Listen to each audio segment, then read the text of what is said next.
Hvor går grænsen for, hvad man kan sige og skrive om islam og muslimerne som gruppe? Det kan tyde på, at Trykkefrihedsselskabets formand Lars Hedegaard nærmer sig stregen i et nyt, opsigtsvækkende interview, hvor han taler om faren ved islam i Vesten.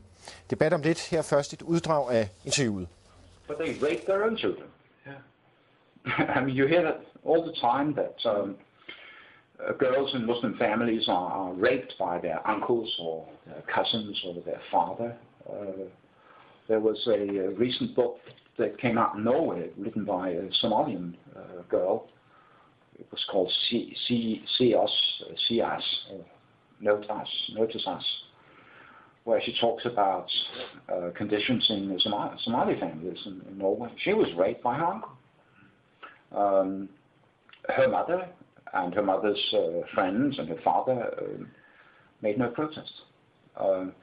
Women are basically, how could I describe it? They have no value. They're not human beings. They have a function as wombs.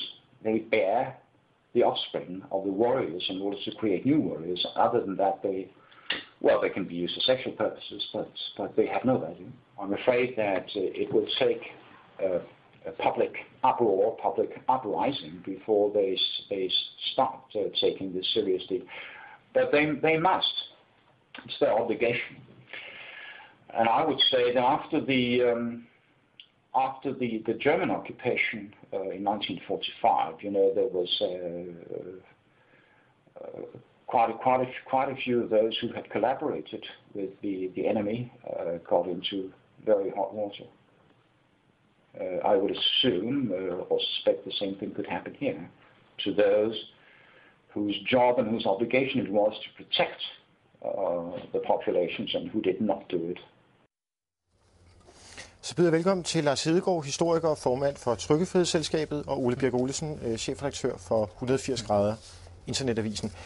Interviewet her med dig blev lavet for 4 dage siden i dit køkken i forbindelse med en julefrokost. Ja, før en julefrokost. Før en julefrokost, ja. Sådan bæres julen ind hos dig. Og så blev den lagt ud på den borgerlige blog Snaphængen. Ja. Og siden har debatten gået især blandt borgerlige på nettet, også i 180 graders regi. Lad mig starte med dig, Ole Birk Olesen. Hvis vi går lidt rest til biddet, er Lars Hedegaard den nye Mogens Glistrup? Nej, jeg vil sige, at Glistrup havde en hel del mere humoristisk sans, synes jeg. Jeg satte faktisk stor pris på Glistrup. Han sagde tingene med et smil på munden.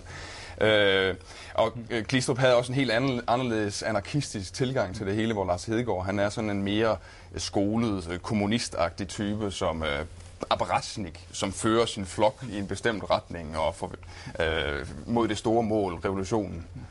Jamen, der er stået i dag på borgerlige blogs, at Hedegaard er ude i den rabiate højrefløjssump. Men anskuer du ham som en højrefløjs mand? Nej, altså Lars Hedegaard siger jo selv, at han er marxist, så det må vi jo tro på, når han siger det. Jeg mener, at Hedegaard hører til på venstrefløjen. Han har i hvert fald ikke sådan den samme respekt for borgerlige frihedsrettigheder, som almindelige borgerlige mennesker har, så jeg tror ikke, han er der. Hedegaard, er du den nye Glistrup? Nej, det tror jeg ikke, jeg er. For det første er jeg ikke politiker. Jeg er formand for en forening, som går ind for ytringsfriheden og prøver at forsvare ytringsfriheden. Så det tror jeg ikke, jeg vil kaste mig ud i det projekt. Nu siger du, at jeg er marxist. Altså, jeg har sagt, jeg har sagt, at jeg er marxist i den forstand, at jeg stadigvæk bruger en marxistisk analyse til at analysere samfundet. Jeg tror ikke længere på, eller går ikke længere ind for en revolution, og jeg går i hvert fald ikke ind for noget diktatur eller proletariatets magtovertagelse osv. Så lad os gå analytisk frem her. Du siger i interviewet før julefrokosten, at en systematisk brug af voldtægt finder sted inden for islam.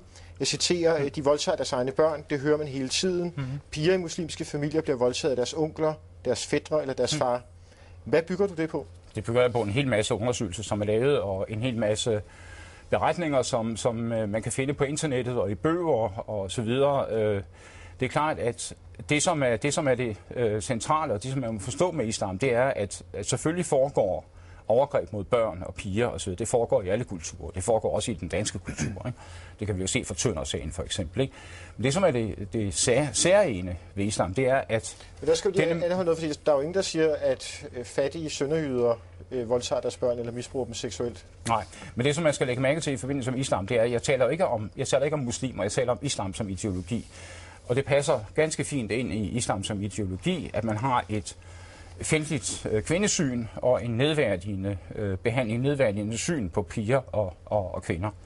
Og det er det, der er afgørende. Og det er et stort problem. Det er et voldsomt problem. Hvad siger du til det, Ole Birk Olesen?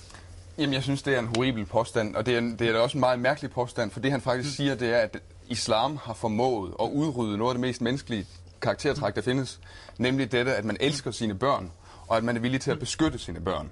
Men der siger Lars Hedegaard, at islam har fået muslimske forældre til at se bort for det. De vil ikke længere beskytte deres pigebørn, når de bliver seksuelt misbrugte, fordi islam prædiker for dem, at pigebørn ikke har nogen værdi anden end som livmoder for fremtidens krigere og som forlystelsеsobjekter, for seksuelle forlystelsеsobjekter. Og det er bare langt ude. Det er jo gak. Det er meget langt ude. Nej, men det er jo gak. Tror du selv på, at islam har formået at udrydde noget så naturgivet som forældres kærlighed til deres børn? Nej, det tror jeg ikke. Det er det, du siger. Men jeg tror, at man har forsøgt at gøre det. Og jeg ved ikke, har du noget... Du siger, det sker hele tiden. Der er nødt til at spørge, hvem er denne mand, der har forsøgt at gøre det? Det er jo islams kanoniske skrifter, altså Koranen, Hadithen, altså som er beretninger om Muhammeds liv og levned. Det er kommentarerne til Koranen, det er kommentarerne til Hadithen, det er 1400-års udtalelser af muslimske retslærte osv. Det er dem, der har sagt det. Hvis jeg må sige, der var en berømt tale af en stormuftien af Australien i 2006, hvor han sagde, at hvis man ser en utildækket pige på gaden, så svarer det til, om der ligger et stykke råt kød på gaden, og så er der en kat, der spiser det. Hvem er så ansvarlig for, om det bliver spist? Er det katten, eller er det kødet? Ikke? Ja. Og det blev bakket op af stort set alle organisationer, muslimske organisationer i Australien. Spørgsmålet er, har du nogensinde læst noget om islam? Har du læst? Jeg har dog en vis forståelse for menneskets natur. Og jeg ved uanset hvad en eller anden mand skriver i en bog, eller en hadith, eller hvad du kalder det, så kan det ikke ændre på det forhold, at forældre elsker deres børn, og de selvfølgelig ikke vil lade deres pigebørn seksuelt misbrug af fætre og onkler, som du påstår. Ole Birk Olesen, der er jo, hvis man besøger 180 grader, så er der jo forbløffende mange af dine læsere eller brugere, som bifalder Hedegaards kritik af islam.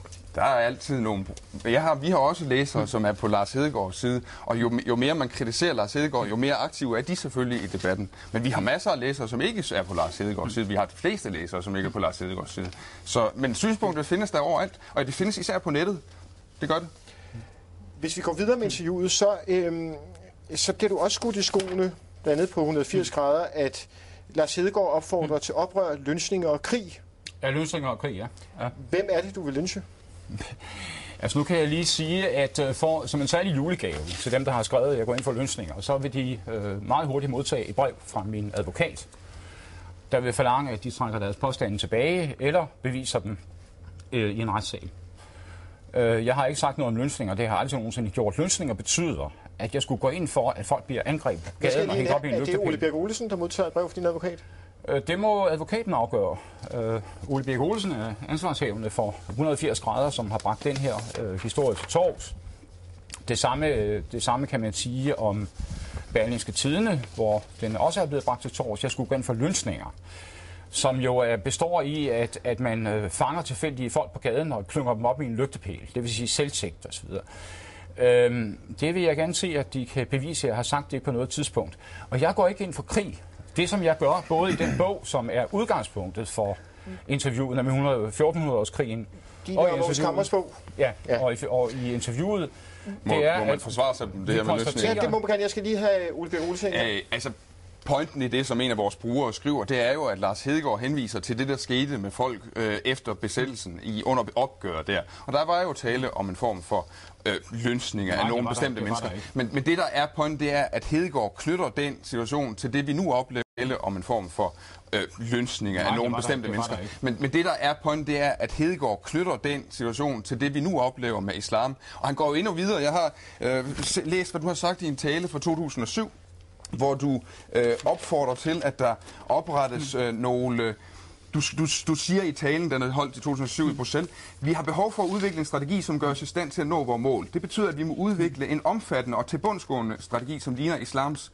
Denne strategi må tage hensyn til, at nogle af vores offentlige og private institutioner muligvis vælger at gøre fælles front med vores fjender. medmindre vi tvinger dem til at være på vores side. En succesfuld defensiv strategi kan nødvendiggøre oprettelsen af parallelle institutioner, som er under vores kontrol, ledsaget af civil ulydighed over for de officielle dignificerede institutioner. Og så fortsætter du med at sige, at I skal lære af modstandsbevægelsen i jeres kamp. I skal bruge nogle af de ting, som modstandsbevægelsen brugte i kampen mod muslimer. Altså det, som modstandsbevægelsen gjorde mod tyskerne, det skal I gøre mod muslimer. Og dem, der er tilhængere, der er venner af muslimer. Altså, vi står i en situation, hvor vi allerede har set forsøg på at oprette parallelle institutioner i vores samfund. Vi ser krav om fra blandt andet Abdul Wahid Petersen og andre danske imamer, at når de får magten i samfundet, vil de indføre sharia, som er det islamiske retssystem. Vil I så indføre jeres egen retssystem? Nej, du siger? Nej, vi vil bevare det danske retssystem. Du siger, at I skal oprette nogle parallelle institutioner, som fungerer under jeres kontrol, som er et alternativ til de officielle. Det betyder, at vi skal forsøge at beskytte det retssystem og den retsorden, vi har. Det skal I gøre. Altså det er ikke politiet, det er noget, I skal gøre. Det skal alle jo gøre. En hver borger i landet er... I vil lave jeres egne retsstole? Nej, vi vil ej. Vi ønsker at bevare det retssystem, vi har i landet.